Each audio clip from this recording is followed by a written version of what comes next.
Hello students, easy solution classes में आपका स्वागत है। तो पिछले लेक्चर में हम लोग देखे थे मतलब केमिकल काइनेटिक्स का जो बाइफरगेशन होता है उसमें क्या क्या पढ़ना था, उसको आपको डिटेल में बता दिए थे सबको कि आपको क्या क्या पढ़ना है। अब जो बात हम लोग करने जा रहे हैं, तो जो जो पढ़ना है वो उस टॉपिक्स को आज हम लोग क्या करेंगे, डील करेंगे। ठीक है, तो आप लोग मस्ती से पढ़िए, है ना, खुश होके। ज़्यादा टेंशन लेने की ज़रूरत नहीं है, आराम से पढ़ते रहिए। वीडियो आपको रोज़ डाला ही जा रहा है, आप अपडेट रहें, है ना। जिस दिन वीडियो डाला जा रहा है उसी दिन आप कंप्लीट उसको करें। ठीक है, तो आज का जो लेक्चर जिसे हम लोग देखे थे केमिकल काइनेटिक्स, तो केमिकल काइनेटिक्स क्या होता है बता चुके हैं कि chemical kinetics is the branch of physical chemistry in which we study about rate of reaction and activity of reaction और मैकेनिज्म ऑफ रिएक्शन। तो इसमें बहुत सारे चीज़ पढ़ते हैं। ऑर्डर ऑफ रिएक्शन क्या होता है, फर्स्ट ऑर्डर क्या होता है, जीरो ऑर्डर क्या होता है, बहुत सारे चीज़। और आपको ये भी बताया गया था कि ये पढ़ना क्यों ज़रूरी है, क्योंकि रियल लाइफ में हम देखते हैं कि कैलकुलेशन बहुत ही ज़रूरी होता है कि कौन सा घटना, कौन सा फेनोमेना कितने समय में घट रहा है। तो हमें एक अंदाज मिल जाता है, नहीं ये काम इतना समय में हो जाएगा। तो ये बहुत ज़रूरी है ना, हर क्षेत्र में देखते हैं। ठीक है, तो रिएक्शन को हम लोग कम कर सकते हैं, ज़्यादा कर सकते हैं, रेट ऑफ रिएक्शन को घटा सकते हैं, बढ़ा सकते हैं। तो सबसे पहला जो टॉपिक आज हम लोग डील करने वाले हैं वो है रेट ऑफ रिएक्शन। तो याद रखेंगे आप, जब कोई केमिकल रिएक्शन होता है, जब कोई केमिकल रिएक्शन होता है तो आप सिंपली याद रखेंगे कि जब कोई केमिकल रिएक्शन होगा तो रिएक्टेंट का कॉन्सेंट्रेशन हमेशा घटेगा और प्रोडक्ट का हमेशा बढ़ेगा। अब मान लीजिए यहाँ पे आपका R कोई रिएक्टेंट है और P कोई प्रोडक्ट है। R कोई रिएक्टेंट है, P क्या है, कोई प्रोडक्ट है। ठीक है, तो होता क्या है, जब रिएक्शन होता है, केमिकल्स रिएक्शंस होते हैं, तो क्या क्या मतलब आपको अपीयरेंस मतलब नज़र आता है, क्या क्या दिखता है, ऑब्जर्वेशन क्या क्या होता है। तो ऑब्जर्वेशन ये होता है कि कलर में चेंज हो सकता है। तो कलर में जो चेंजिंग आ रहा है कितना स्पीड में हो रहा है। मान लीजिए एसिड और बेस को मिला रहे हैं तो क्या बनेगा, सॉल्ट। तो जो आपका एसिड है, तो एसिड का जो प्रॉपर्टी है कितना जल्दी जैसे जैसे हम बेस को मिलाएंगे तो कितना टाइम लग रहा है उसको वैनिश होने में। पूरा एसिड का जो प्रॉपर्टी है पूरा न्यूट्रल होने के लिए कितना समय लगेगा। बात ये ना, टाइट्रेशन अंत के अंदर आता है। ये किसके अंदर आता है, टाइट्रेशन भी कहते हैं। तो कहने का मतलब ये कलर में चेंजिंग आ रहा है, कितना जल्दी कलर डीप हो रहा है या फिर वैनिश हो रहा है। तो कहने का मतलब कोई फ्यूल है उसको जला रहे हैं तो कितना समय में कितना बर्न करेगा, कंबसन कितना होगा। तो कहने का मतलब इस तरह से कैलकुलेशन हमें रखना बहुत ज़रूरी है। तो रेट निकालना पड़ता है। क्या निकालना पड़ता है, रेट। क्या निकालना पड़ता है, रेट। जैसे आप सुबह सुबह मॉर्निंग वॉकिंग कर रहे हैं, दौड़ रहे हैं, आप क्या कर रहे हैं, सुबह सुबह दौड़ रहे हैं। जब आप दौड़ रहे हैं तो मान लीजिए आपका इनिशियल डिस्टेंस अभी यहाँ पे है, आप 0 किलोमीटर पर हैं। कितने पर हैं, 0 किलोमीटर पर है, और पहुँच गए आप 5 किलोमीटर दौड़ते हुए। तो इनिशियल जो डिस्टेंस था वो कितना था, 0। फाइनल कितना है, 5 किलोमीटर। अब मान लीजिए इसको पूरा करने में आपको 1 घंटा लग गया, कितना लग, 5 घंटे, ये 2 घंटा लग गया, कितना लग गया, 2 घंटा लग गया। तो आप कैसे निकालेंगे स्पीड, अपना कैसे निकालेंगे, final distance minus initial distance बटा final time minus initial time करेंगे। तो आपका क्या निकल जाएगा, स्पीड निकल जाएगा। मतलब चेंज इन डिस्टेंस बटा change in time.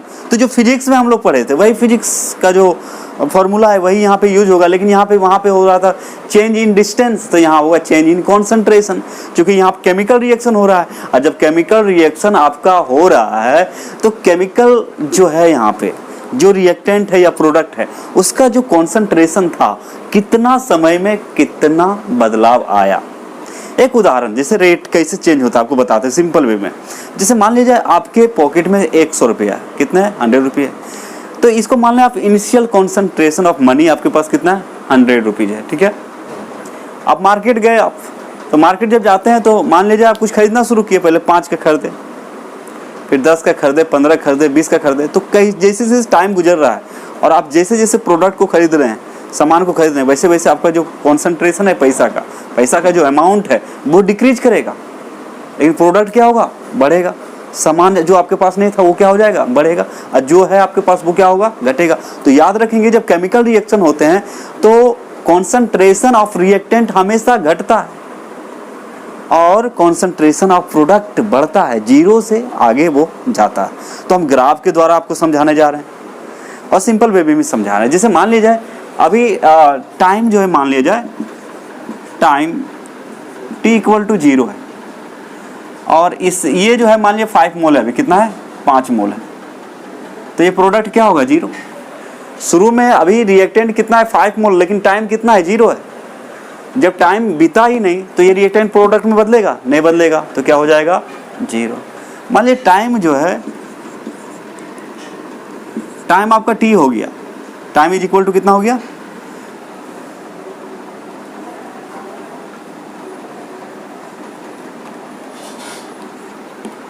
Time is equal to मान लीजिए हो गया आपका, इसको मान लें t1 इज इक्वल टू 0 है और t2 इज इक्वल टू हो जाए, मान लिया जाए t2 हो जाए मतलब 5 सेकेंड 10 सेकेंड कुछ भी हो सकता है, या 15 सेकेंड हो जाए, ठीक है। तो फिर क्या है, अब इसमें कुछ चेंजिंग आया। मान लीजिए अभी ये 5 मोल है, प्रोडक्ट बन गया यहाँ पे 3 मोल, कितना बन गया 3 मोल बन गया, प्रोडक्ट कितना में चेंज हो गया 3 मोल। तो यहाँ पे बच कितना रहा है, अब यहाँ पे बच कितना रहा है 2 मोल, कितना बच रहा है आपका 2 मोल बच रहा है। तो कहने का मतलब समय के साथ क्या हो रहा है, चेंज हो रहा है। तो कहने का मतलब पहले था 5 मोल, अब 3 मोल मान लिया प्रोडक्ट में बदल गया, तो अब कितना बच रहा है इसके पास 2 मोल बच रहा है। तो कहने का मतलब इसको R1 बोलेंगे, इसको R2 बोलेंगे, तो R2 माइनस R1 हो जाएगा, तो माइनस में आ जाएगा, क्या आ जाएगा माइनस में। तो रिएक्टेंट के लिए हमेशा क्या आता है माइनस में आता है, तो ये बात ध्यान रखेंगे और आपको उदाहरण देके आपको समझाया जाएगा। तो बेसिकली आप देखिए जब टाइम 0 था तो ये रिएक्टेंट कितना है 5 मोल है और प्रोडक्ट कितना है 0।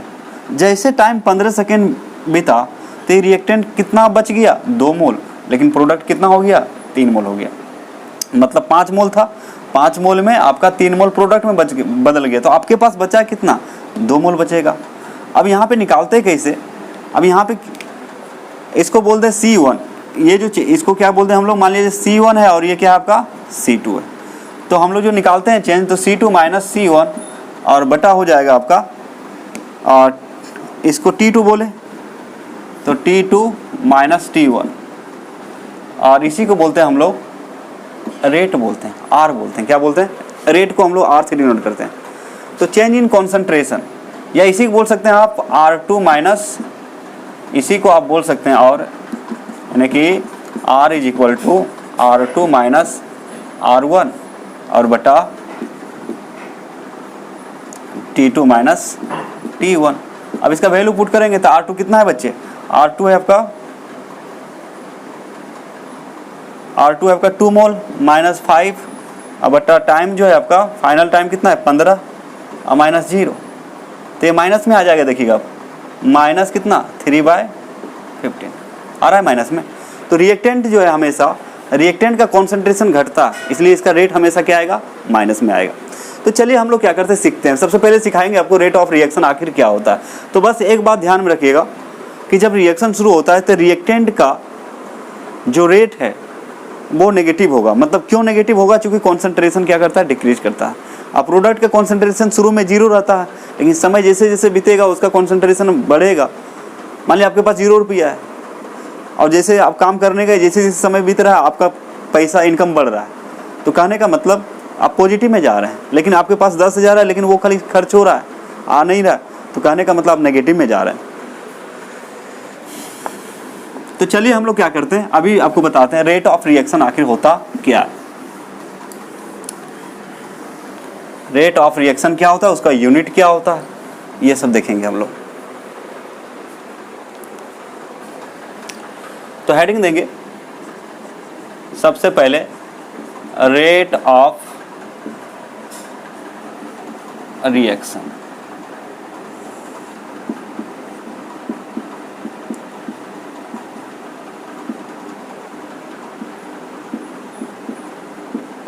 रेट ऑफ रिएक्शन, अभिक्रिया की दर इसको बोलते हैं, ठीक है हिंदी में। तो रेट ऑफ रिएक्शन क्या होता है, the change in concentration, the change in concentration eight unit time is called what, rate of reaction. तो आप इसको क्या बोल सकते हैं बच्चे, the change in concentration of reactant और प्रोडक्ट, बोल सकते हैं the change in concentration, the change in concentration of reactant or product at unit time is called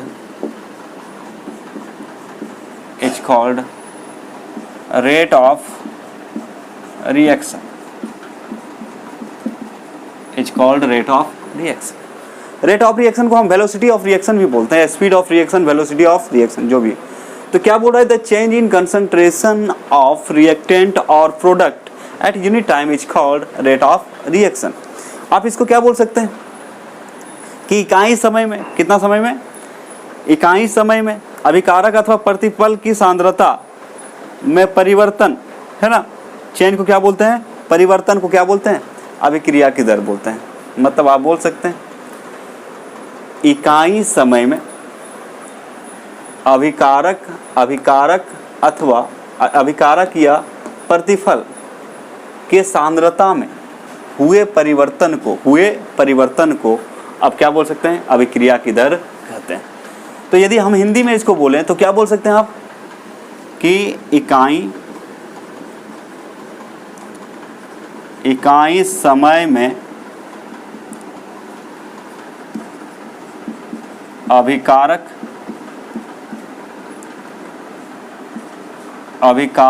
या प्रतिफल, प्रोडक्ट का मतलब क्या होता है, प्रतिफल फल के सांद्रता, कॉन्सेंट्रेशन का मतलब सांद्रता में हुए परिवर्तन, चेंज जिसको बोलते हैं, परिवर्तन को अभिक्रिया की दर कहते हैं, अभिक्रिया की दर कहते हैं। ठीक है, तो रेट ऑफ रिएक्शन को आप आर से डिनोट कर सकते हैं। रेट ऑफ रिएक्शन को कैसे डिनोट कर सकते हैं आप, आर से। तो चेंज इन कॉन्सेंट्रेशन बटा चेंज इन टाइम होता है, चेंज इन कॉन्सेंट्रेशन बटा चेंज इन टाइम, यानी कि कॉन्सेंट्रेशन बटा टाइम आप बोल सकते हैं। तो कहने का मतलब इसका यूनिट जो आएगा, तो रेट को हम लोग आप क्या बोल सकते हैं, small R. Rate of reaction को आप क्या बोल सकते हैं, स्मॉल आर। तो लेट हम लोग मान लेंगे लेट आर है आपका rate of reaction, rate of reaction, R के एन का मतलब क्या है आपका, रेट ऑफ रिएक्शन। ठीक है, तो इसका यदि हम यूनिट देखें तो आर इज इक्वल टू हो जाएगा, क्या चीज हो जाएगा, change in concentration,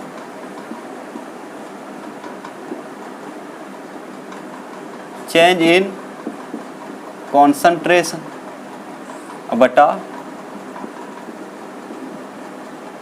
change in time,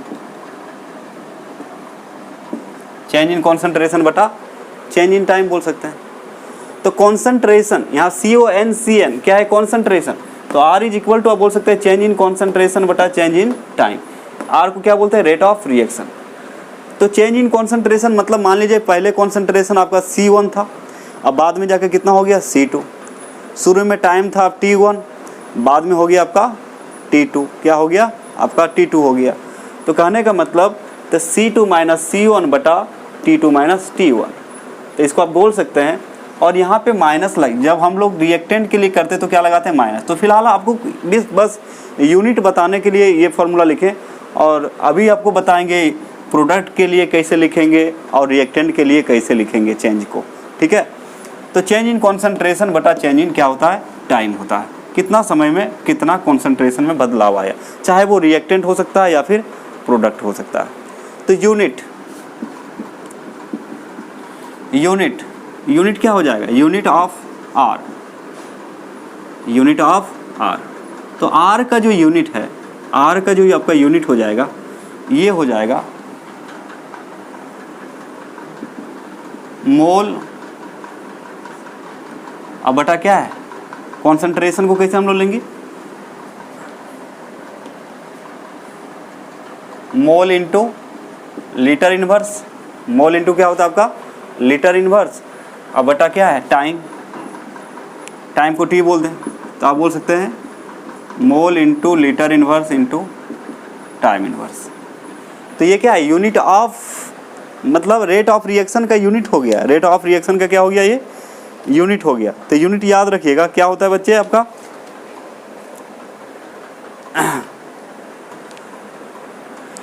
concentration into time inverse, या बोल सकते हैं मोल into litre inverse into time inverse. क्योंकि कॉन्सेंट्रेशन का यूनिट होता है मोल into litre inverse, mole into क्या होता है लीटर इनवर्स, तो मोल into litre inverse into time inverse, क्योंकि कॉन्सेंट्रेशन है, ये क्या है आपका कॉन्सेंट्रेशन। तो इसका क्या करें, फटाफट आप लोग स्क्रीनशॉट लें, उसके बाद फिर आगे आपको पढ़ाते हैं, है ना। एक एग्जांपल से बताते हैं आपको कि कैसे हम लोग रेट निकालेंगे प्रोडक्ट का और रिएक्टेंट का। तो चलिए जल्दी से इसको लिख लें।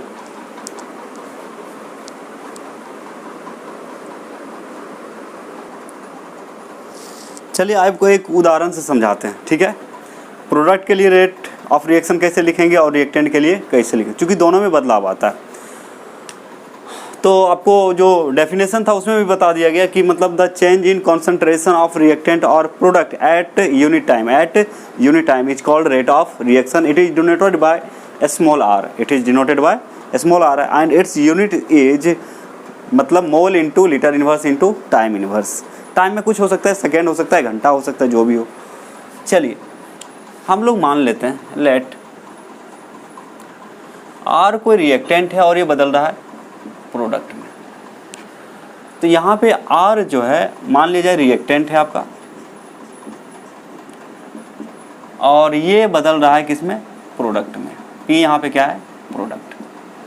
चलिए एक डेरिवेशन छोटा सा बताते हैं आपको, और क्लियर ज़्यादा हो जाएगा, ठीक है। तो आर यहाँ पे रिएक्टेंट है, पी क्या है यहाँ पे प्रोडक्ट है।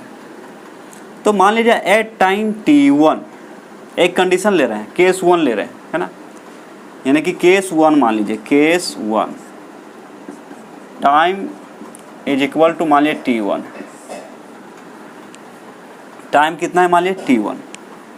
तो जैसे जैसे समय गुजरेगा, जैसे हम मान लीजिए दूध में दही को डालते हैं, तो समय जैसे जैसे गुजरता है दूध किस में कन्वर्ट होता है, दही में होता है। मतलब दूध का कॉन्सेंट्रेशन घटता है और दही का बढ़ता है। सिंपल सोचिए आप लोग, ज़्यादा कॉम्प्लिकेटेड बात सोचने की ज़रूरत नहीं है। जो हमारे चारों ओर घटनाएं घट रही है उसी को आप फोकस कीजिए ना, काफ़ी है। तो कहने का मतलब जब टाइम T था तो हम मान लिया जाए कॉन्सेंट्रेशन, CONCN मतलब क्या होता है, कॉन्सेंट्रेशन ऑफ रिएक्टेंट ऑफ मान लें R1, ठीक है, और कॉन्सेंट्रेशन ऑफ प्रोडक्ट ये मान लें आप P1। समझने की कोशिश करें बात को। केस 2 में मान लिया जाए, एकदम सिंपल वे में आपको समझा रहे हैं, कोई कॉम्प्लिकेटेड नहीं है। टाइम मान लें time is equal to T2 है, टाइम कितना गुजर गया, T2 हो गया। पहले T1 था, अभी T2। पहले मान लें 10 बज रहा है, अभी 11 बज गया, और कोई बात नहीं है। तो कॉन्सेंट्रेशन ऑफ रिएक्टेंट का मतलब क्या होता है, अभिकारक जो अभिक्रिया में भाग लेता है, जो रिएक्शन में पार्टिसिपेट करता है। कॉन्सेंट्रेशन ऑफ रिएक्टेंट क्या हो जाएगा टाइम 2 के लिए R2, और कॉन्सेंट्रेशन ऑफ प्रोडक्ट ये हो जाएगा मान लीजिए P2। कितना हो जाएगा P2। तो concentration of reactant R1, concentration of product P1, concentration of फिर टाइम T2 पर लेंगे तो कॉन्सेंट्रेशन ऑफ रिएक्टेंट R2 हो जाएगा, कॉन्सेंट्रेशन ऑफ प्रोडक्ट कितना हो जाएगा आपका P2 हो जाएगा। यहाँ पे 8 लगा दीजिएगा, टाइम है ना, तो 8 टाइम T और ये हो जाएगा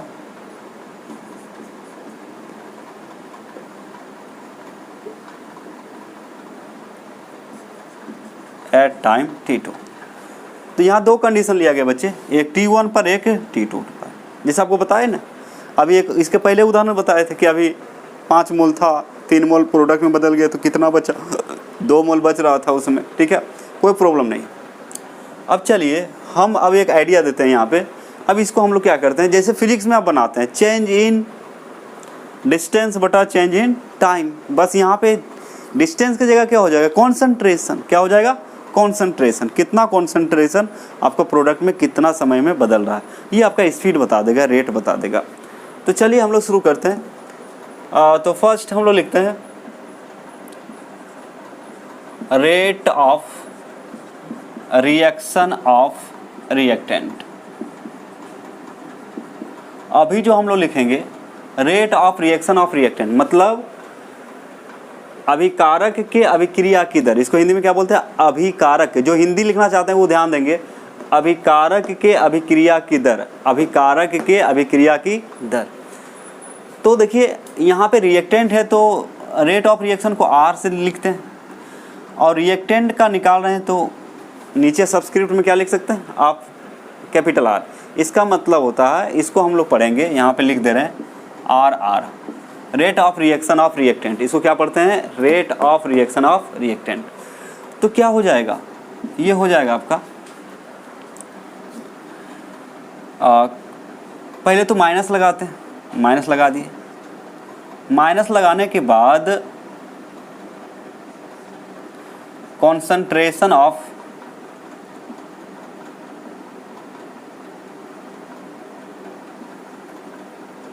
माइनस लगा दिए, concentration of R2 minus concentration of R1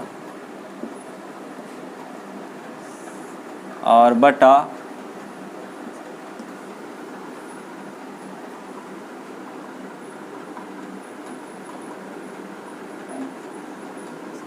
तो ये बड़ी ब्रैकेट में जो लिखते हैं ये आपका क्या है, कॉन्सेंट्रेशन को दिखाता है। क्या दिखाता है आपका, कॉन्सेंट्रेशन को दिखाता है। यहाँ पे ये नहीं भी देंगे चलेगा, ठीक है। माइनस पहले इसलिए लगा दिए, माइनस इसलिए लगा दिया, आपका माइनस माइनस प्लस होगा, अलग अलग बात है। माइनस इसलिए लगा दिया जाता है क्योंकि कोई भी स्पीड आपका नेगेटिव नहीं होता है, कोई भी स्पीड क्या होता है, नेगेटिव नहीं होता है। करेंगे तो पहले मान लीजिए शुरू में इसके पास 100 रुपया था और 1 घंटा के बाद मान लीजिए इसके पास 50 रुपया है, तो फाइनल कितना बचा, 50। शुरू में कितना था, 100, तो 50 माइनस 100 करेंगे तो कितना आएगा, -50। तो एक पहले से यदि हम माइनस लगा देंगे तो माइनस माइनस क्या हो जाएगा, प्लस। तो यहाँ पे रिएक्टेंट है इसलिए माइनस लगाना जरूरी होता है, क्योंकि समय के साथ प्रोडक्ट का कॉन्सेंट्रेशन बढ़ेगा और रिएक्टेंट का क्या होगा, घटेगा। तो यहाँ क्या लिख सकते हैं बच्चे, T2 time final time minus initial time, यानी कि सिंपल वे में इसको आप लिख सकते हैं RR इज इक्वल टू, ये हो जाएगा माइनस लगाएंगे डेल्टा कॉन्सेंट्रेशन ऑफ R बटा delta T, delta concentration of R बटा क्या लिख सकते हैं, डेल्टा T। तो ये क्या है, rate of reaction of reactant, rate of reaction of reactant हो गया। अब यदि प्रोडक्ट के लिए लिखें, किसके लिए लिखें, प्रोडक्ट के लिए, तो क्या लिखेंगे, rate of reaction of product. तो सिमिलर है, कोई दिक्कत नहीं है, सिमिलर प्रोडक्ट है तो क्या बोलेंगे इसको, RP। Rate of reaction of product को क्या बोल सकते हैं आप, RP। तो सिमिलरली क्या लिख सकते हैं, लेकिन ये क्या होगा, पॉजिटिव होगा, क्योंकि प्रोडक्ट जो होता है शुरू में रिएक्शन होने से पहले वो 0 होता है, लेकिन जैसे समय गुजरेगा वैसे वैसे क्या होगा, उसका कॉन्सेंट्रेशन बढ़ेगा, मतलब ये पॉजिटिव होगा। तो कहने का मतलब इसको आप ऐसे लिख सकते हैं, RP is equal to, plus लगा सकते हैं concentration of P2 minus concentration of P1 और upon change in time T2, time final time minus initial time, ऐसे लिख सकते हैं। अब इसी को यदि सजा के लिखे, बढ़िया से लिखे, तो क्या लिख सकते हैं, RP is equal to plus what, concentration of delta, उसके बाद क्या लिखिएगा, कॉन्सेंट्रेशन ऑफ P और बटा आपका डेल्टा टी। तो ये हो गया प्रोडक्ट के लिए रेट, प्रोडक्ट का रेट, और ये हो गया रिएक्टेंट का रेट। ये हो गया रिएक्टेंट का रेट, ये हो गया प्रोडक्ट का रेट हो गया। तो इस तरह से हम लोग क्या निकाल सकते हैं, रेट निकाल सकते हैं। इसके बाद जो हम पढ़ेंगे अभी जो देखने जा रहे हैं, तो ये समझ में आ गया होगा आपको, कुछ नहीं किया हम लोग, एक रिएक्टेंट माने एक प्रोडक्ट माने, ठीक है। माने टाइम टी है, टाइम T1 है, तो टाइम T1 पे कॉन्सेंट्रेशन रिएक्टेंट का मान लिया R1 और प्रोडक्ट का मान लिए P1। इसका वैल्यू कुछ भी हो सकता है। फिर एट टाइम 2 से केस 2 लिए, केस 2 में time at time T2 concentration of reactant is equal to R2, concentration of product is equal to P2 मान लिए। अब हमें लिखना है रिएक्टेंट और प्रोडक्ट का दोनों का क्या लिखना है, रेट लिखना है ना। तो rate of reaction of reactant लिखे तो final concentration minus initial concentration बटा final time minus initial time. तो हमारा जो वैल्यू आता है, मतलब rate of reaction of reactant is equal to, minus लगाए, इसलिए लगाए माइनस चूँकि स्पीड कभी माइनस में होता नहीं है, लेकिन यहाँ ये दोनों को जब घटाएंगे रियल वैल्यू को पुट करके तो माइनस में आ जाएगा, इसलिए पहले से माइनस लगा दिए, तो माइनस माइनस क्या हो जाएगा, बाद में रिजल्ट आएगा प्लस, चूँकि स्पीड कभी आपका माइनस नहीं होता है। तो आर मतलब rate of reaction of reactant is equal to आ जाएगा final minus delta concentration of R बटा डेल्टा टी। इसी को पढ़ते हैं हम लोग change in concentration of reactant बटा चेंज इन टाइम। उसी प्रकार change in product, change in concentration of product बटा change in time, change in time. तो चेंज कैसे निकालता है, फाइनल माइनस इनिशियल, हमेशा याद रखिएगा। तो जैसे फिजिक्स का है वैसे ही है। अब फिजिक्स में भी पढ़े होंगे, अभी देखिएगा एवरेज रेट ऑफ रिएक्शन, क्या पढ़े होंगे, average rate of reaction instant average speed पढ़े होंगे, क्या पढ़े होंगे, एवरेज स्पीड, उसके बाद इंस्टेंटेनियस स्पीड। ठीक उसी प्रकार यहाँ पे आ रहा है average rate of reaction, instantaneous rate of reaction, कोई प्रॉब्लम नहीं है, है ना। थोड़ा सा बेसिक नॉलेज यदि आपको रहेगा तो ये चैप्टर बहुत ही आसान है, बहुत ही इंटरेस्टिंग है और नंबर भी बहुत ज़्यादा पूछता है, बहुत ही आसान है, बहुत ही, सबसे पहली बात है बहुत ही आसान है। तो दिमाग में बैठा लिए चैप्टर क्या है, बहुत ही आसान है। तो आप क्या करें, जैसे समझाया जा रहा है वैसे आप आराम से इसको समझें, आपको कोई दिक्कत नहीं होने वाला है। तो इसका क्या करें आप लोग, फटाफट से स्क्रीनशॉट ले लें।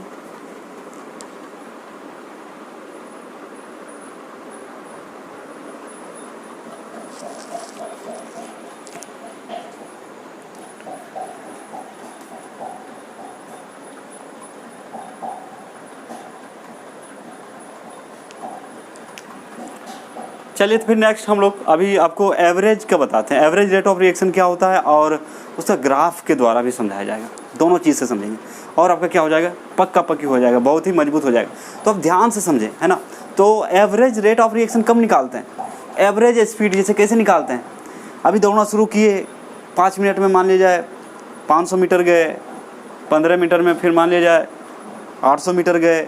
इस तरह से क्या करते हैं, टोटल टाइम को हम लोग जोड़ देते हैं और टोटल समय कितना लगता है, मतलब कोई ऑब्जेक्ट है या कोई आदमी है उसके द्वारा कितना डिस्टेंस कवर किया गया है और टोटल डिस्टेंस से यदि उसको क्या करते हैं, भागा देते हैं तो क्या निकल जाता है, एवरेज। क्या निकल जाता है आपका, एवरेज निकल जाता है। ठीक है, तो जैसे फिजिक्स में एवरेज पढ़े थे वैसे ही यहाँ पे एवरेज है, लेकिन यहाँ पे अंतर हो जाता है कि यहाँ पे कॉन्सेंट्रेशन ऑफ रिएक्टेंट और प्रोडक्ट लिया जाता है, कॉन्सेंट्रेशन ऑफ रिएक्टेंट और product.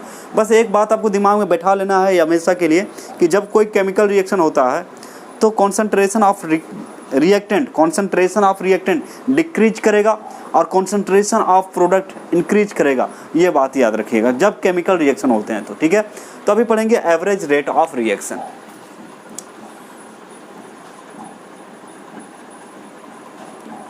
Average rate of reaction, RKN मतलब क्या है यहाँ पे, रिएक्शन। अभिक्रिया की औसत दर इसको बोलते हैं, क्या बोलते हैं, अभिक्रिया की औसत, अभिक्रिया की औसत दर या औसत वेग भी बोला जाता है, अभिक्रिया की एवरेज रेट ऑफ रिएक्शन। तो क्या बोल सकते हैं, the rate of reaction which is calculated, इसका डेफिनेशन क्या होगा, the rate of reaction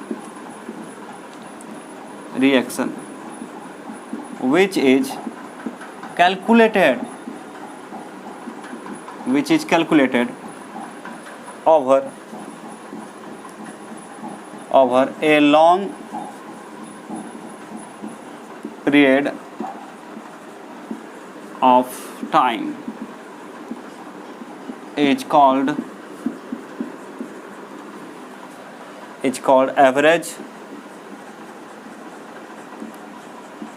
rate of reaction।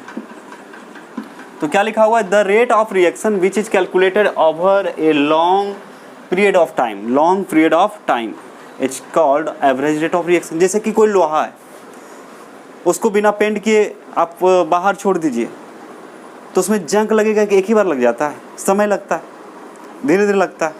ठीक है, अमोनिया बनाना है तो कैटालिस्ट यदि हम नहीं डालेंगे तो फिर क्या होगा? मतलब हाइड्रोजन और नाइट्रोजन के सहायता से अमोनिया बनाया जाता है। तो ये भी क्या होता है? बहुत स्लो प्रोसेस है। तो जो रिएक्शन बहुत ही स्लो है उसको एवरेज के अंदर रखा जाएगा। जो रिएक्शन बहुत ही स्लो है, जैसे मान लीजिए कोई रिएक्शन है 2 मिनट तक स्पीड चला, फिर स्लो हो गया, फिर रुक गया, फिर 5 मिनट के बाद थोड़ा स्पीड हुआ, फिर धीरे धीरे जा रहा है। तो कहने का मतलब ऐसे रिएक्शन को एवरेज में रखा जाता है और ये एक्चुअल वैल्यू कभी नहीं देगा। रेट ऑफ रिएक्शन का एक्चुअल वैल्यू देता नहीं है। तो बोल सकते हैं इट डज नॉट गिव। एक पॉइंट और इसी में जोड़ सकते हैं, it does not give actual value of rate of reaction.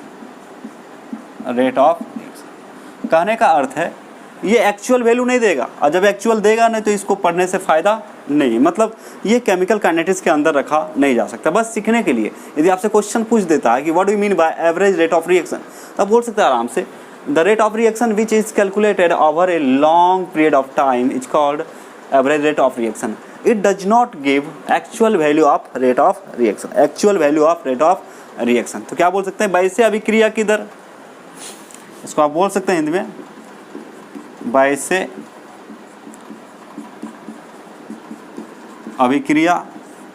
अच्छा चलिए आपको चल लिख देते हैं वैसे। ऐसे हम कोशिश करेंगे, आप लोग ध्यान देंगे, हिंदी हम बोल देंगे, आप लोग लिख लीजिएगा, ठीक है? अंग्रेजी लिख देंगे।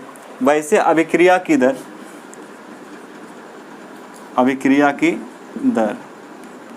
जिनकी गणना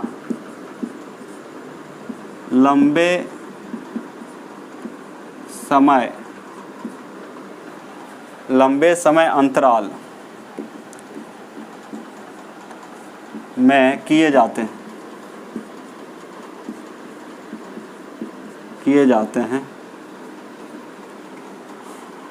हैं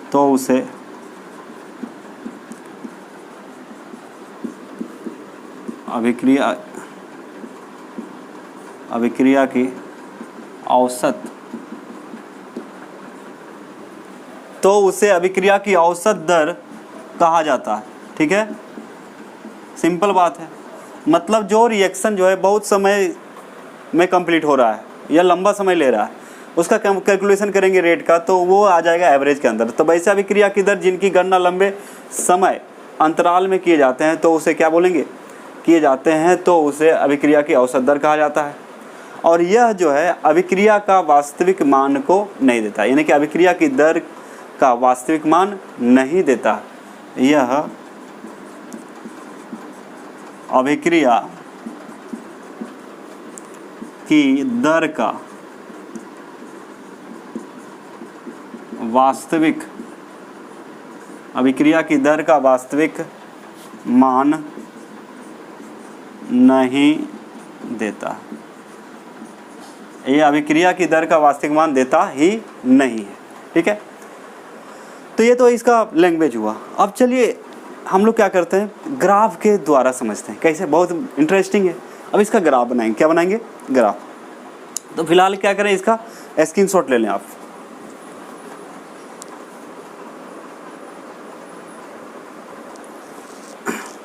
तो आइए हम लोग ग्राफ से सीखते हैं, है ना? ग्राफ से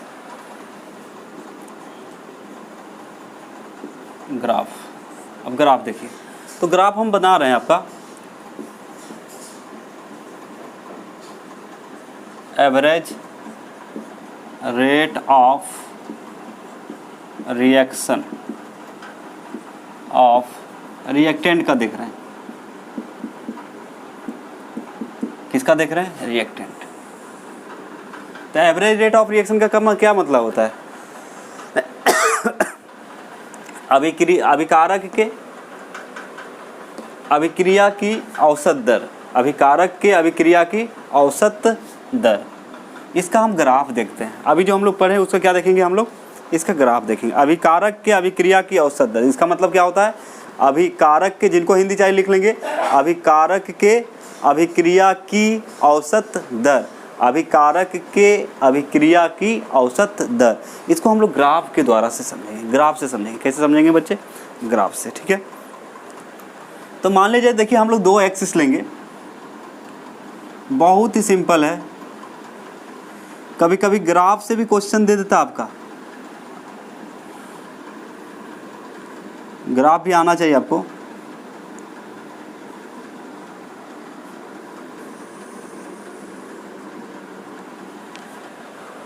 ये आपका दो एक्सिस है, तो गणित में, मैथमेटिक्स में आप लोग पढ़ चुके हैं, इसको बोलते हैं वाई एक्सिस, इसको बोलते हैं एक्स एक्सिस। तो याद रखिएगा, जैसे हम लोग मतलब जब हम फिजिक्स में पढ़ रहे थे एवरेज स्पीड पढ़ रहे थे, तो क्या ले रहे थे हम लोग? डिस्टेंस और टाइम। तो डिस्टेंस ले रहे थे आप कहाँ पे? वाई एक्सिस पर, और टाइम ले रहे थे एक्स एक्सिस पर। तो यहाँ पे क्या है? यहाँ चेंज क्या हो रहा है? कॉन्सेंट्रेशन।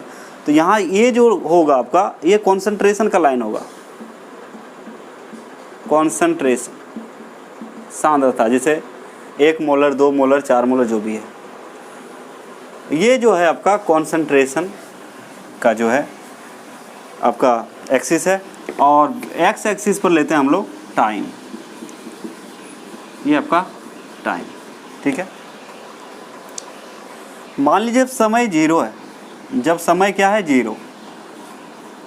जब समय 0 रहेगा तो कॉन्सेंट्रेशन ऑफ रिएक्टेंट R0 होगा। यहाँ पे इसका मतलब है, R0 का मतलब है कॉन्सेंट्रेशन ऑफ, R0 का मतलब होता है concentration of reactant, concentration of reactant at time 0। इसको याद रखिएगा। मान लीजिए यहाँ पे समय क्या होगा? 0। यहाँ पे अभी समय क्या है आपका? 0 है। यहाँ पे अभी समय 0 है, तो रिएक्टेंट भी क्या होगा?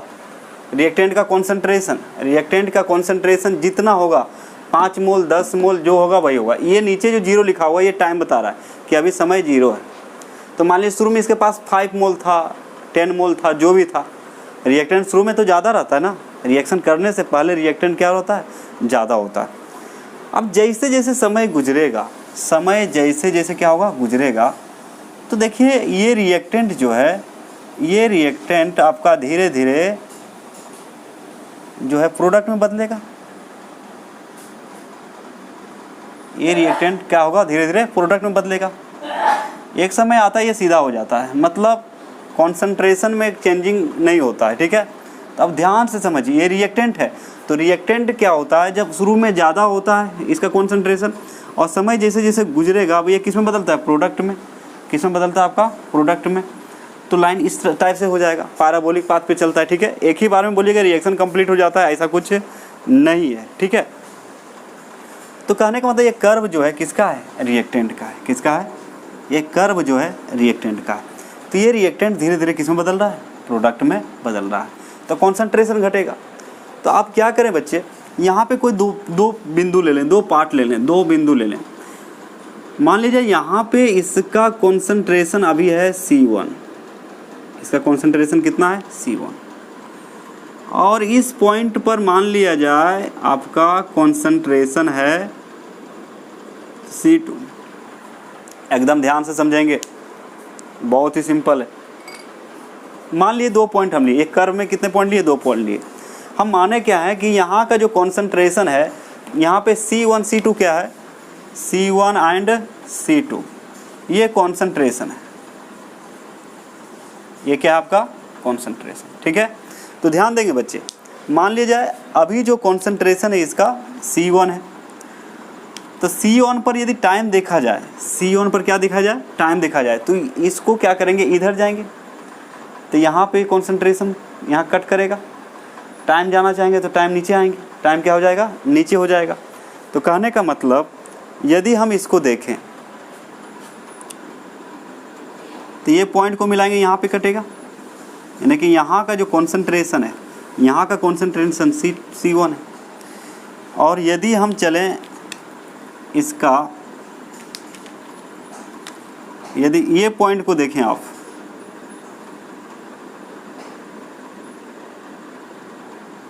तो इसका कॉन्सेंट्रेशन कितना है, C2 है।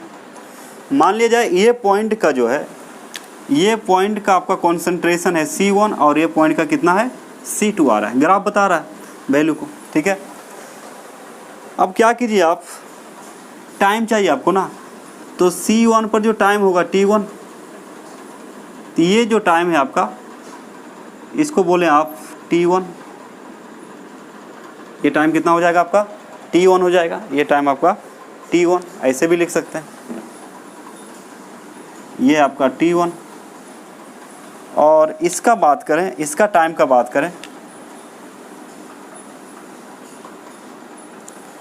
तो ये है टाइम आपका T2, ये टाइम कितना है आपका, T2 है, ठीक है। तो देखिए यहाँ पे आपका एक ट्रायंगल मिल रहा है, ये ट्रायंगल मिल रहा है, एक आपका ट्रायंगल मिल रहा है, और ये इसका आपका स्लोप है, ये आपका क्या है, इसका स्लोप है, ये है आपका स्लोप। और इसको एंगल थीटा मान लें, तो स्लोप इज इक्वल टू होता है आपका, इसको आप थीटा मान लेंगे, ठीक है, तो स्लोप इज इक्वल टू होता है tan थीटा, यानी कि -tan थीटा बोल सकते हैं, यानी स्लोप क्या हो जाएगा, माइनस tan थीटा हो जाएगा। और ये जो स्लोप है यही बताएगा, यही जो स्लोप है, यही जो स्लोप है आपको बताएगा मतलब average rate of reaction of reactant, average rate of reaction of reactant. तो देखिए यहाँ पे क्या है आपका, हम लोग निकालेंगे चेंज, निकालेंगे क्या, निकालेंगे कितना चेंज आ रहा है, यानी कि आप बोल सकते हैं डेल्टा कॉन्सेंट्रेशन ऑफ R बटा delta concentration of A change in time minus बराबर है, इसको कितना लिख सकते हैं आप, इसको आप लिख सकते हैं बच्चे माइनस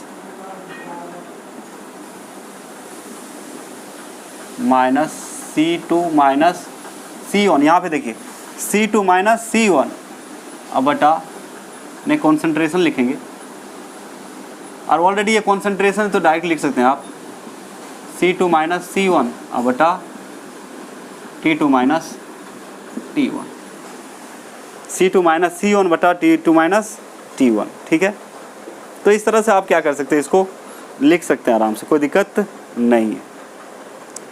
तो कहने का मतलब हुआ, कहने का अर्थ हुआ है ना, कहने का अर्थ है यानी कि यहाँ पे जो स्लोप आ रहा है, ये जो स्लोप आ रहा है ये बताता है आपको, ये बताता है आपको rate of reaction of reactant, यानी कि average rate of reaction of reactant बताता है। मतलब आप बोल सकते हैं यहाँ पे RAV यानी कि एवरेज रेट ऑफ रिएक्शन, इसको क्या बोल सकते हैं, एवरेज रेट ऑफ रिएक्शन, यानी कि इसको RAV बोल सकते हैं। Average rate of reaction of reactant is equal to आ जाएगा, आप जो देख रहे हैं यहाँ पे वो हो जाएगा minus delta concentration of R बटा डेल्टा कॉन्सेंट्रेशन ऑफ T, ये हो जाएगा इसका ग्राफ। ये क्या हो गया, इसका ग्राफ हो गया। तो बहुत ही सरल है। यहाँ C1 C2 क्या है, कंसंट्रेशन है। तो याद क्या रखना है, कंसंट्रेशन लेना है आपको, एकदम सिंपल है। कंसंट्रेशन लेना है आपको वाई एक्सिस पर, जैसे आप लोग स्पीड मतलब डिस्टेंस लेते थे वाई एक्सिस पर और टाइम लेते थे एक्स एक्सिस पर। तो ये आपका क्या है, ये आपका है आपका कंसंट्रेशन और ये है आपका टाइम। तो कहने का मतलब शुरू में इसका जब टाइम 0 था इसका कंसंट्रेशन इतना था, यहाँ पे मैक्सिमम कंसंट्रेशन है। लेकिन जैसे समय गुजरेगा तो ये रिएक्टेंट किस में बदलना शुरू करता है, प्रोडक्ट में। मतलब रिएक्टेंट का कंसंट्रेशन घटना शुरू हो जाता है। रिएक्टेंट का कॉन्सेंट्रेशन घटना शुरू हो जाता है। तो हम किसी 2 पॉइंट का बात करें, कितने पॉइंट का बात करें, 2 पॉइंट। तो यहाँ पे एक पॉइंट लिए, ये आपका C1 है, और यहाँ एक पॉइंट लिए, ये क्या है आपका C2 मान लिया जाए, ठीक है। इसका कॉन्सेंट्रेशन कुछ होगा, इसका कुछ होगा। हमें पता करना है कि इस पॉइंट पर कितना आ रहा है, तो इसको मिला देंगे, ये पॉइंट को इससे मिला देंगे तो इसको बोल देंगे C1, और ये पॉइंट को इससे मिला देंगे तो इसको क्या बोल देंगे C2। टाइम यदि चाहिए तो इस पॉइंट से नीचे आइए, ये टाइम का क्या है, लाइन है, तो यहाँ से नीचे आएंगे तो T1 इसको मान लें टाइम को C1 के लिए, और C2 के लिए कितना मान लें, T2 मान लें। तो ये क्या है बच्चा, ये स्लोप है, ये क्या है आपका स्लोप है। तो स्लोप बराबर होता है tan थीटा, तो माइनस tan थीटा लिखेंगे क्योंकि यहाँ पे स्लोप माइनस में आएगा। अब यहाँ पे देखिए, आपको पता है ये आपका डेल्टा आर, डेल्टा मतलब change in concentration T2 minus C1 और बटा T2 minus T1, C2 minus C1 और बटा T2 माइनस T1, ये वैल्यू है आपका। इसी को हम लोग क्या बोलेंगे, एवरेज रेट ऑफ रिएक्शन। इसी को क्या बोलेंगे हम लोग, RAV। इसका मतलब क्या है, एवरेज रेट ऑफ रिएक्शन। कौन बताएगा, ये स्लोप बताएगा। स्लोप इसका कितना आएगा, माइनस tan थीटा आएगा। तो इस तरह से क्या किया जाता है, इसका ग्राफ लिखा जाता है। इसको क्या करें, फटाफट नोट कर लें।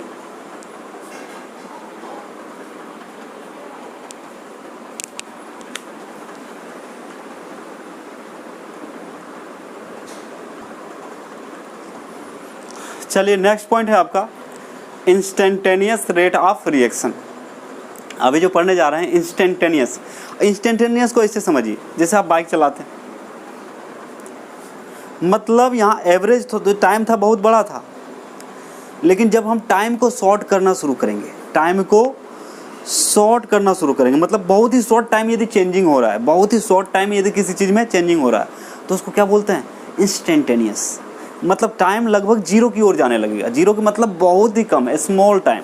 टाइम यदि बड़ा लग रहा है तो एवरेज के अंदर आ जाएगा। टाइम यदि छोटा है लेकिन चेंज आ रहा है बहुत बड़ा, तो उसको क्या बोलते हैं, इंस्टेंटेनियस। जैसे हम बाइक चला रहे हैं तो हल्का सा एक्सीलेटर देते हैं, तो क्या अभी एक्सीलेटर दिए, अब 5 मिनट के बाद गाड़ी स्पीड पकड़ती है, ऐसा होता है क्या, नहीं। एक्सीलेटर देंगे स्पीड पकड़ेगा, एक्सीलेटर देंगे, टाइम क्या है, बहुत कम। जो एक्सीलेट करने का टाइम जो है, एक्सीलेटर जो हम दे रहे हैं बहुत ही कम समय लगा रहे हैं, और आपका स्पीड क्या हो रहा है, तुरंत बढ़ रहा है, तो उसको बोलेंगे इंस्टेंटेनियस स्पीड बोलेंगे। क्या बोलेंगे, तो एक्सीलेटर जब दबाते हैं हम लोग, ये एक्सीलेटर जब घुमाते हैं, गाड़ी अचानक स्पीड हो जाती है, तो क्या बोलेंगे, वो इंस्टेंटेनियस हो जाएगा। मतलब इधर एक्सीलेटर दबाए वो बढ़ गया। ठीक उसी समय, उसी प्रकार यदि बहुत कम समय में, बहुत ही कम समय में कॉन्सेंट्रेशन ऑफ रिएक्टेंट प्रोडक्ट में चेंज हो रहा है, कॉन्सेंट्रेशन ऑफ रिएक्टेंट किस में बदल रहा है, प्रोडक्ट में, मतलब रिएक्टेंट जो है प्रोडक्ट में बदल रहा है, तो समय यदि कम लग रहा है तो उसको तात्क्षणिक यानी कि इंस्टेंटेनियस रेट ऑफ रिएक्शन बोलते हैं। तो अभी जो हम लोग पढ़ेंगे ये है आपका इंस्टेंटेनियस।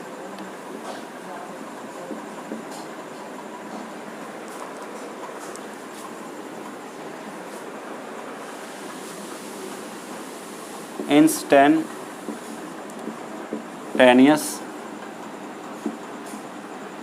Rate of,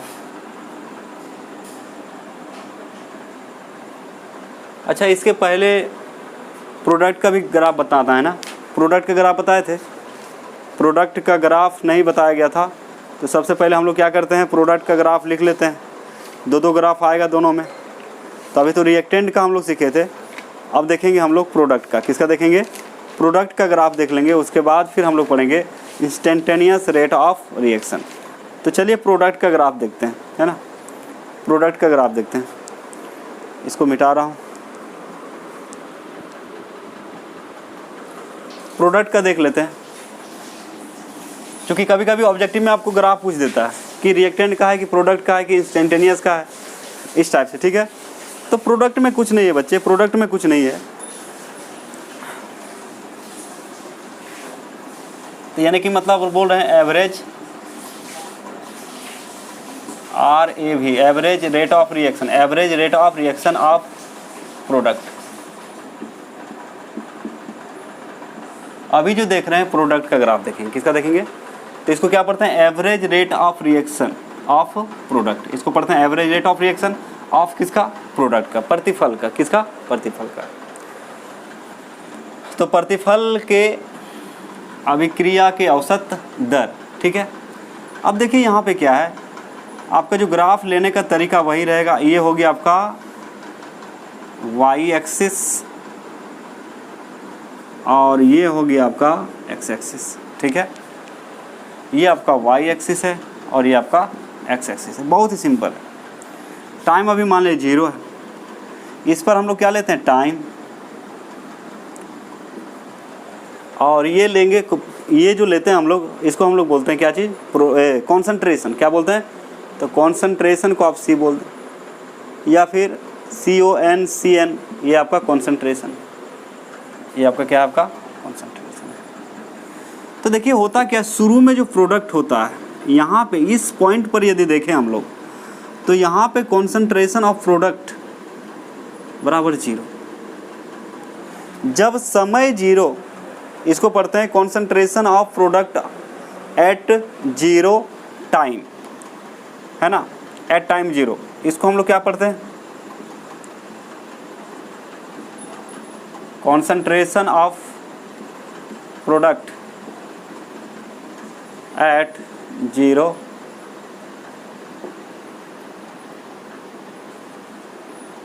time.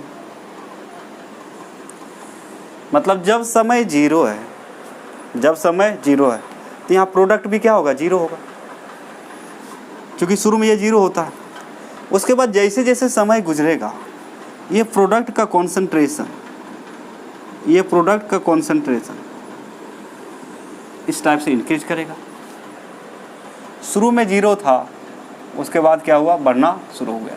तो ये जो ग्राफ है, कभी ग्राफ पहचानने बोलता है कि रिएक्टेंट का ही प्रोडक्ट का, तो प्रोडक्ट याद रखिएगा, शुरू में कॉन्सेंट्रेशन 0 होता है जब टाइम 0 होता है, और जैसे जैसे समय गुजरता है इसका जो है वैल्यू क्या होना होता है, बढ़ना शुरू हो जाता है, ठीक है। तो सिंपल सी बात है बच्चे, देखिए यहाँ पे मान लिया जाए आपका जो कॉन्सेंट्रेशन है, एक लेंगे C1 एक लेंगे C2 जैसे लिए थे। मान लिया जाए आपका यहाँ एक कॉन्सेंट्रेशन यहाँ से निकाल रहे हैं, ये वाला, और दूसरा पॉइंट ये है, 2 पॉइंट कोई ले लेंगे, ठीक है। अब क्या है, देखिए इसका जो कॉन्सेंट्रेशन कितना है, तो ये लाइन बताएगा, तो यहाँ होगा ना 5, 10, 15, 20 जो भी है। तो इसका कॉन्सेंट्रेशन जाने के लिए यहाँ पे आना पड़ेगा। तो इस पॉइंट का कॉन्सेंट्रेशन मान लीजिए C1 है, और आपका जो है इस पॉइंट का जो कॉन्सेंट्रेशन है उसको मान लें आप C2। कितना मान लें, C2। अब टाइम चाहिए ना, तो टाइम देखिए ये इधर आगे बढ़ते जाएगा, ये भी आगे बढ़ते जाएगा। तो टाइम यदि चाहिए तो टाइम देखिए, इसका टाइम मान लें T1, C1 का टाइम T1, और C2 का टाइम कितना हो जाएगा, इसको मान लें आपका T2। तो टाइम है T2 माइनस T1 करेंगे तो यहाँ एक वैल्यू आएगा डेल्टा T, ये क्या आ जाएगा, तो ये जो वैल्यू है क्या बताएगा, delta T, change in time. और ये जो वैल्यू है, ये जो वैल्यू है ये बताएगा आपका चेंज इन कॉन्सेंट्रेशन, ये बताएगा आपका डेल्टा चेंज इन कॉन्सेंट्रेशन। आ रहा है समझ में, ये बताएगा आपका, ठीक है।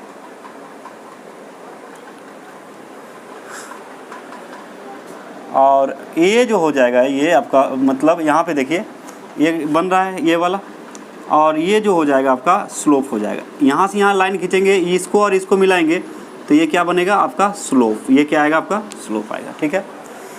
तो स्लोप तो आपका tan थीटा ही होता है। तो कहने का मतलब यहाँ R लिखे, यहाँ R नहीं होगा, क्या होगा, P होगा, प्रोडक्ट के लिए बना रहे हैं ना, प्रोडक्ट। तो कहने का मतलब average rate of reaction of product यदि हम लोग लिखें, average rate of reaction of product यदि लिखें तो क्या हो जाएगा, पॉजिटिव आ जाएगा। क्या आ जाएगा आपका, पॉजिटिव आ जाएगा।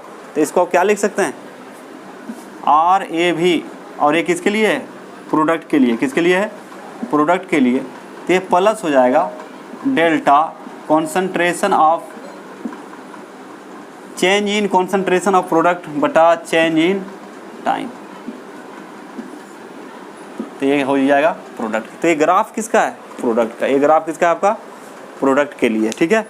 तो इसको लिख लें, उसके बाद आपको पढ़ाते हैं instantaneous rate of reaction. Instantaneous, तो ये आपका प्रोडक्ट के लिए ऐसे ग्राफ होगा और रिएक्टेंट के लिए ऐसे आ रहा था, ठीक है। तो चलिए इसको नोट डाउन कीजिए।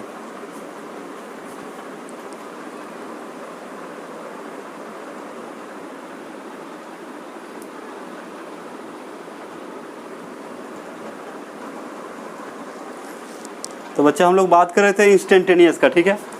तो इंस्टेंटेनियस में क्या होता है कि आपका समय जो है छोटा होते जा रहा है, लेकिन काम अचानक होता है।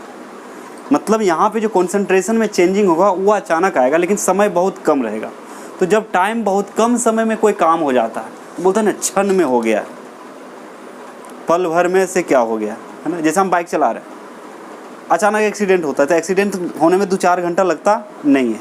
तो जो घटनाएं बहुत कम समय के अंतराल में होता है, जो घटना, जो काम, कोई भी काम हो, यदि वो बहुत कम समय अंतराल में मतलब हो रहा है, कंप्लीट हो रहा है, तो उसका टाइम को हम इंस्टेंटेनियस बोलते हैं। क्या बोलते हैं? इंस्टेंटेनियस। तो एवरेज में टाइम बड़ा था, लेकिन यहाँ टाइम क्या होगा? छोटा होगा। यहाँ पे टाइम क्या होगा?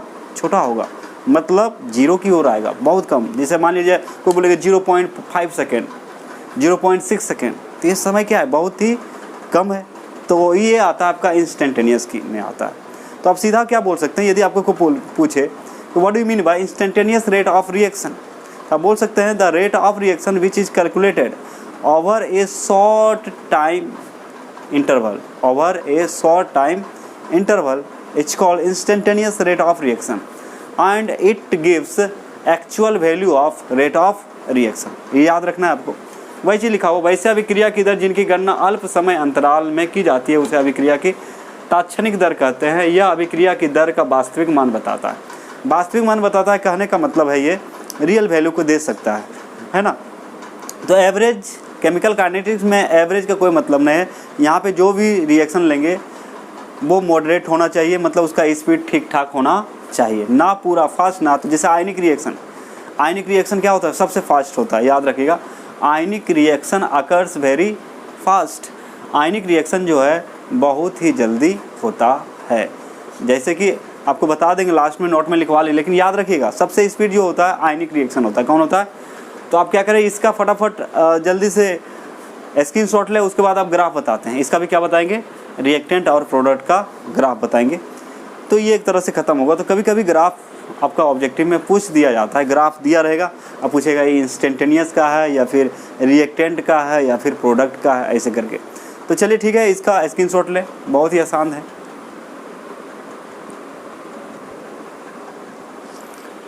चलिए बच्चा अब इसका ग्राफ देखते हैं। तो इंस्टेंटेनियस तो आपको समझ में आ रहा है, जैसे बाइक में एक्सीलरेटर देते हैं, अचानक क्या होता है? स्पीड बढ़ जाता है तुरंत। ऐसा थोड़े 1 घंटा से एक्सीलरेटर दे रहे हैं तो उसके बाद आधा घंटा के बाद, 1.5 घंटा के बाद स्पीड बढ़ता है, ऐसा तो होता नहीं है। मतलब तुरंत एक्सीलरेटर देंगे, तुरंत आपका स्पीड बढ़ जाएगा। इंस्टेंटेनियस है। ये क्या आपका एवरेज नहीं आएगा, ये क्या है आपका इंस्टेंटेनियस है। तो बहुत कम समय में होता है। तो कहने का मतलब इसका भी कैलकुलेशन थोड़ा मुश्किल है, लेकिन फिर भी ग्राफ देखते हैं इसका, ठीक है। तो ग्राफ हम लोग पढ़ेंगे किसका? इंस्टेंटेनियस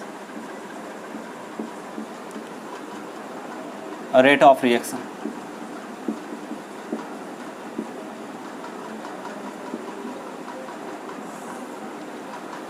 तो सबसे पहले हम लोग क्या करते हैं, रिएक्टेंट के लिए ग्राफ बनाते हैं। किसके लिए बनाते हैं?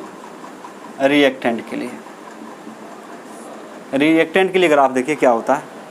जैसे मान लिया जाए आपका ये है वाई एक्सिस और ये है आपका एक्स एक्सिस।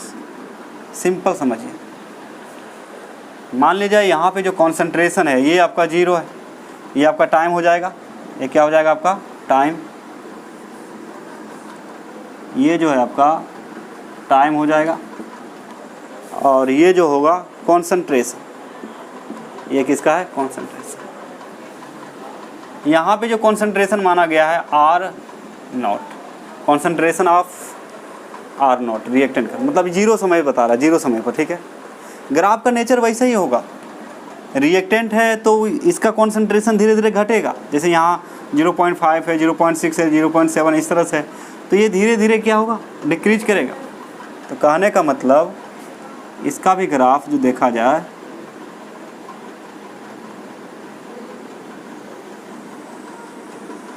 इस तरह से जाएगा, इसका भी ग्राफ इस तरह से जाएगा आपका, ठीक है। इसका भी ग्राफ आपका ऐसे ही होगा।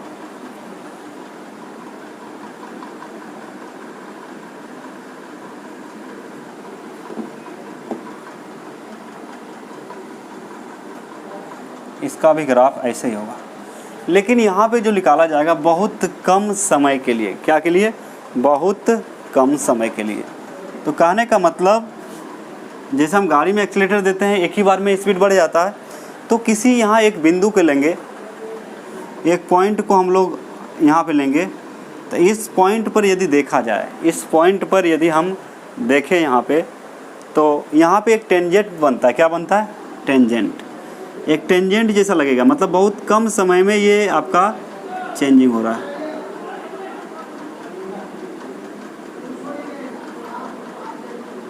तो कहने का मतलब इस तरह से टेंजेंट इसको बोल सकते हैं। क्या बोल सकते हैं?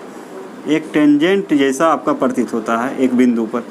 एक बिंदु को लेंगे और एक लाइन खींचेंगे तो ये टेंजेंट जैसा दिखेगा, ठीक है। तो कहने का मतलब इसी को हम लोग कंसीडर कर लेते हैं इस तरफ से। ये बताएगा पार्टिकुलर टाइम, बताएगा। क्या बताएगा? एक पार्टिकुलर टाइम आपको बताया जाएगा। तो इस पॉइंट पर, इस बिंदु पर यदि हम निकालें इंस्टेंटेनियस रेट ऑफ रिएक्शन, क्या निकालें? तो ये जो वैल्यू हो जाएगा आपका माइनस डेल्टा, जो हम लोग डेल्टा लिख रहे थे, तो यहाँ पे बहुत कम समय लग रहा है, तो यहाँ पे डी बोलेंगे, स्मॉल डी हो जाएगा। इतने अंतर है, याद कर लेंगे, अब बटा डी टी हो जाएगा। ये क्या हो जाएगा आपका? D T. तो ये आपका इंस्टेंटेनियस रेट ऑफ रिएक्शन के लिए, किसके लिए? इंस्टेंटेनियस रेट ऑफ रिएक्शन के लिए। अब देखिए प्रोडक्ट के लिए, किसके लिए? प्रोडक्ट के लिए बना देते हैं आपको। दूसरा है प्रोडक्ट।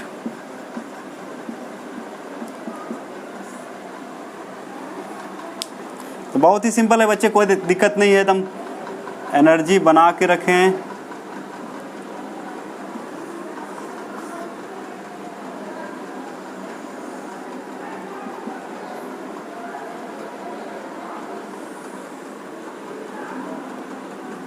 सिंपल है, ये y है और ये आपका क्या है?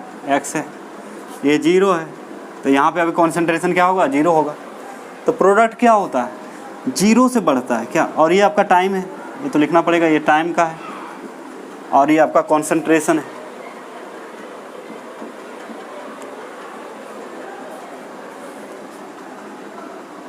यहाँ R प्रोडक्ट का बना रहे हैं ना, तो प्रोडक्ट कहाँ से? पहले शुरू में कितना था? 0 था।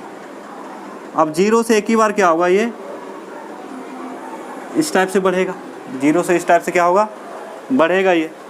तो कहने का मतलब ये एक पॉइंट यदि हम डिसाइड करें कहीं पे, ये एक पॉइंट यदि हम डिसाइड करें, तो ये भी यहाँ पे टेंजेंट बनता हुआ नजर आएगा इस टाइप से। ये भी क्या बनेगा आपका? एक टेंजेंट बनता नजर आएगा। और ये जो पॉइंट है, यहाँ से जाएंगे तो ये क्या बताएगा? टाइम बताएगा। क्या बताएगा? टाइम बताएगा। तो सिंपल है, कुछ नहीं है। तो इसका प्रोडक्ट का RINST लिखेंगे। RINST का मतलब instantaneous rate of reaction of product है। ये किसके लिए होगा? प्रोडक्ट के लिए। तो instantaneous rate of product, instantaneous rate of product लिख रहे हैं। तो कुछ नहीं करना है, यहाँ पे सिर्फ पॉजिटिव हो जाएगा। तो डेल्टा कॉन्सेंट्रेशन ऑफ, यहाँ पे D कॉन्सेंट्रेशन ऑफ P अब बटा डी टी, क्या हो जाएगा आपका? D T. तो ये किसके लिए हो? तो किसी एक बिंदु पर निकालते हैं, किसी एक बिंदु पर निकालते हैं, क्योंकि बहुत कम समय में यहाँ पे चेंजिंग आता है, तो इसलिए ऐसा कर रहे हैं। तो यहाँ पे देखिए ग्राफ का नेचर समझिए। तो इंस्टेंटेनियस के लिए स्मॉल डी लेते हैं, क्योंकि यहाँ पे बहुत कम समय अंतराल में चेंजिंग आता है। तो ये ग्राफ हो गया मतलब रिएक्टेंट का इंस्टेंटेनियस रेट ऑफ रिएक्शन, और ये हो गया प्रोडक्ट का रेट हो गया, ये प्रोडक्ट का इंस्टेंटेनियस रेट ऑफ रिएक्शन हो गया। तो ये दो ग्राफ थे, ठीक है। और सबसे फास्ट जो रिएक्शन होता है वो आयोनिक होता है, याद रखिएगा। Ionic reaction occurs very fast, याद रखेंगे, ठीक है। तो आयोनिक रिएक्शन सबसे ज़्यादा स्पीड होता है। अच्छा ठीक है, नेक्स्ट लेक्चर में आपको बता देंगे। तो इसको क्या करेंगे, फटाफट नोट कर लेंगे बच्चे। और यदि आपको समझ में आ रहा है, कॉन्सेप्ट आपको आ रहा है, समझ में आ रहा है, तो आप क्या करें, जितना ज़्यादा हो सके बच्चों में शेयर करें वीडियो को, उन लोगों को भी क्या हो जाएगा, लाभ हो जाएगा। ठीक है, और वीडियो को सब्सक्राइब कर लें यदि समझ में आ रहा है। नहीं आ रहा है तो कोई दिक्कत नहीं है, मत करें, है ना, या देखे भी नहीं, लेकिन यदि समझ में आ रहा है, आपको लाभ हो रहा है, तो आप कर सकते हैं। और इस टाइप का जो क्वेश्चन आपको बोर्ड में पूछ चुका है, ग्राफ से भी क्वेश्चन आता है कि कौन रिएक्टेंट का है या फिर एवरेज का है, इस टाइप का कुछ रहता है, तो आपको कोई दिक्कत नहीं होने देंगे। चाहे वो 2 नंबर हो, 5 नंबर हो, 1 नंबर हो, आपको दिक्कत नहीं होगा। बस कंटिन्यूस मेरे साथ रहें और मेरा साथ दें, बस कोई प्रॉब्लम नहीं है। तो ठीक है, इसका क्या करेंगे, फटाफट आप लोग मतलब स्क्रीनशॉट ले लें और इसको क्या करेंगे, नोट बना लेंगे। ठीक है, आपके लिए बहुत ही लाभदायक होगा। यदि फिर भी कहीं कन्फ्यूजन लगता है तो आप बोल सकते हैं, आप पूछ सकते हैं, कोई दिक्कत नहीं है। ठीक है बच्चे, आज के लेक्चर में इतना ही। खुश रहिए, पढ़ते रहिए, मस्त रहिए, और आपका जो है अपना एक प्यारा सा चैनल जो आपका इजी सॉल्यूशन क्लासेस केमिस्ट्री देखते रहिए और अपने फ्यूचर को ब्राइट करते रहिए और एग्ज़ाम में अच्छा नंबर लाते रहिए। ठीक है, all the best, thank you.